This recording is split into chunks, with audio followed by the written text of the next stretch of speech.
Ayan mga kaibigan, magandang umaga po sa inyo. Nakikita nyo po yung aking nasa likuran.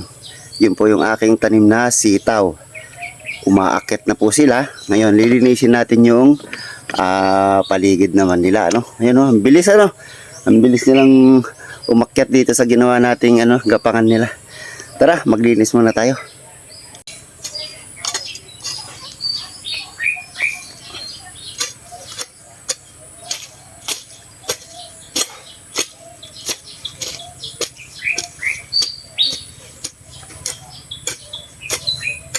So ayan na mga kaibigan, kita nyo, luminis na naman. Kasi katag ulan, mabilis tumubo yung mga damo. Napansin ko dito mga kaibigan, malambot yung lupa.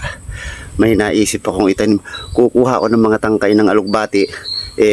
Hindi naman alagain ng alugbati mga kaibigan. Maghukay ka lang, lagyan mo lang ng alugbati. Tutubo na po yan. Kuha muna ako ng alugbati mga kaibigan. Tatamnan natin ng alugbati ito dahil tag-ulan ngayon, mabilis lang yung mabuhay. Ito na mga kaibigan, may tangkay na tayo ng alugbati.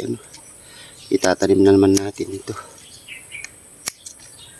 Mabilis lang po kasi mabuhay ang alugbati mga kaibigan, kaya di siya mahirap itanim. Meron ka lang ganyan o 3 pirasong ganyan, o putulin mo ganyan kahaba, o mamaya makikita nyo, ibabaon lang natin ito sa lupa. O ayan, meron na tayong tangkay ng mga alugbati. Ganito lang po ang gagawin natin. Kasi madali lang po mabuhay ito.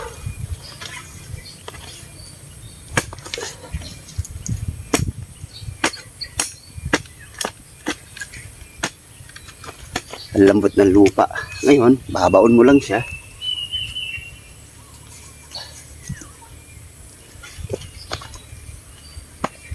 O, di ba? Ganun lang kabilis, ganun lang kadali magtanim ng alugbati.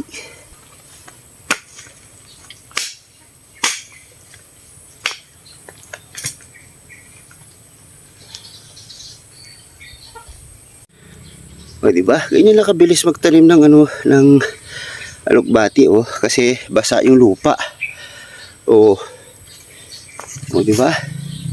Ang kapitbahay niya, yan naman yung aking mga okra. Ayan di ba?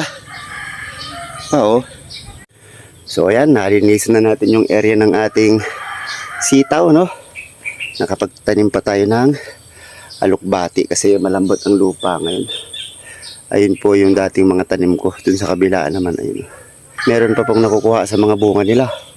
Bago lumipas yun, meron na naman po tayong panibago rito. Ayan, good morning po. God bless po sa inyo lahat. Ingat po kayo palagi. God bless.